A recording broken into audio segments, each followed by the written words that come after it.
¿Cuántas veces hemos cantado en la escuela el himno a Sarmiento? Para el grande entre los grandes, padre del aula, Sarmiento inmortal.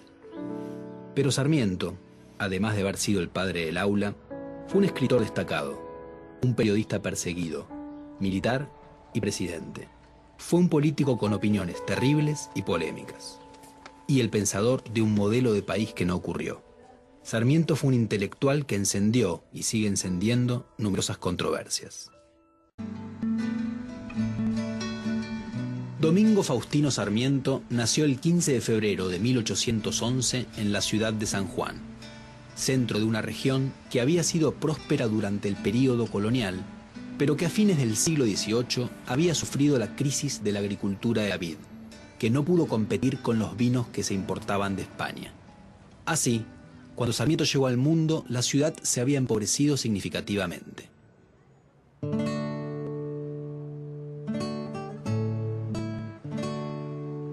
Su casa estaba ubicada en el Carrascal, que era en ese entonces uno de los barrios más humildes de San Juan.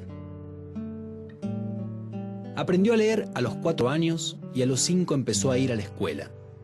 Más tarde, él crearía un mito sobre sí mismo, afirmando que nunca había faltado a clase durante toda su educación.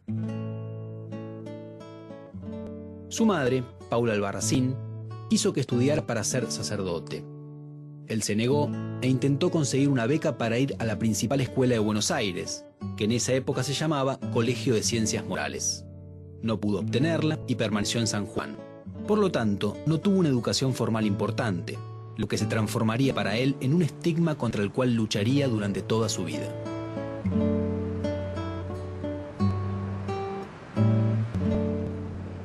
A los 16 años, Sarmiento empezó a participar en los conflictos militares interprovinciales. Se enfrentó a las tropas del ascendente caudillo riojano Facundo Quiroga, y cuando éste se apoderó en 1831 de San Juan, Sarmiento se exilió en Chile, donde trabajó como maestro.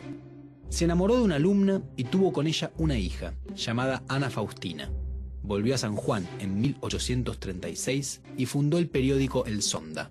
Las críticas de Sarmiento hicieron que el gobierno sanjuanino le quitara su apoyo al periódico y éste tuviera que cerrar.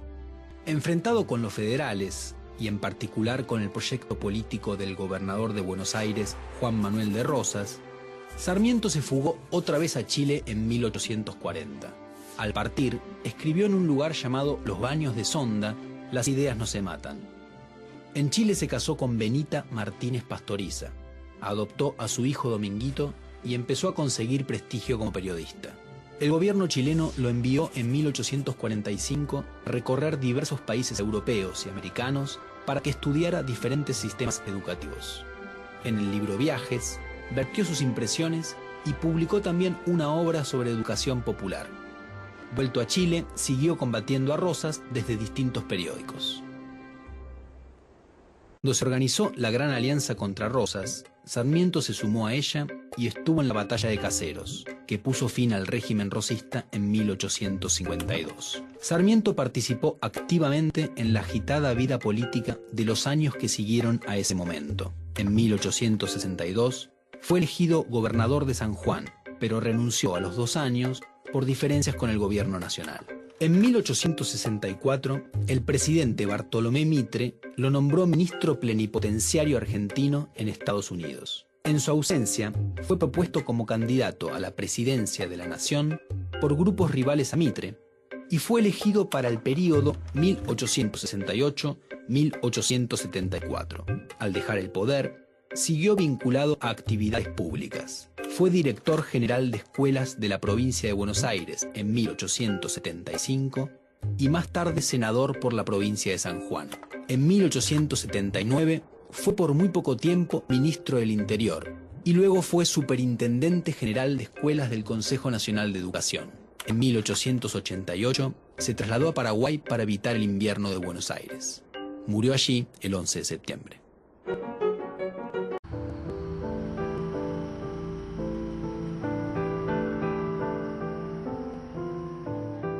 En el delta del Paraná se encuentra el Museo Casa Domingo Faustino Sarmiento.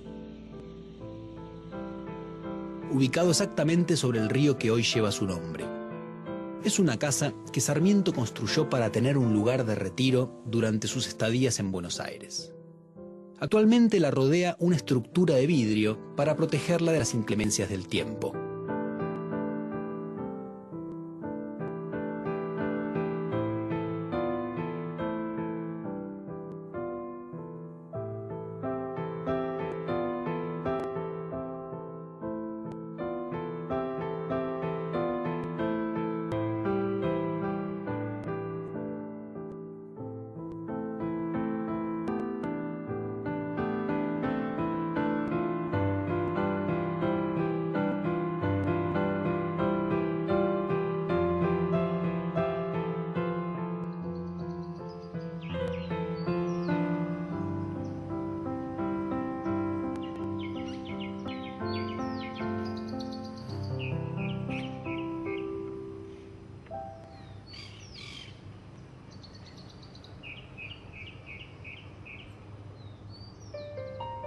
Si el 11 de septiembre es el Día del Maestro, es porque el aspecto educativo de la obra de Sarmiento es el que más efectos tuvo en Argentina. Como gobernador de San Juan, dictó una ley que hacía la enseñanza primaria obligatoria y creó varias escuelas de distinto tipo que se conservan hasta hoy. Siendo presidente, fundó alrededor de 800 escuelas en todo el país. Creó la Academia de Ciencias, la Escuela Normal de Paraná, la Biblioteca Nacional de Maestros, el Liceo Naval y el Colegio Militar. Al término de su gobierno, los alumnos en escuelas primarias habían pasado de 30.000 a 100.000. Además, trajo maestras extranjeras para educar a las locales, escribió un método de lectura gradual y en 1881 fundó la importante revista educativa El Monitor de la Educación Común. Su aporte al desarrollo de la educación pública, laica y gratuita, más tarde consagrada en la Ley 1420, fue clave para el desarrollo argentino.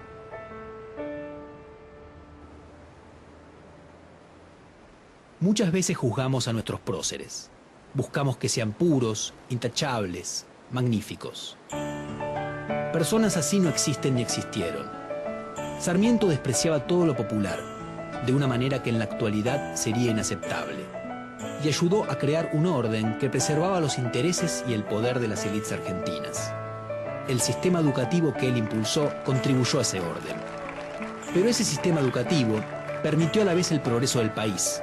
Se convirtió en una estructura de integración social y nacional. Incluyó a los inmigrantes y a sus hijos, y favoreció la movilidad social ascendente. Algo es indudable. La formación de la Argentina moderna no se entiende sin Sarmiento.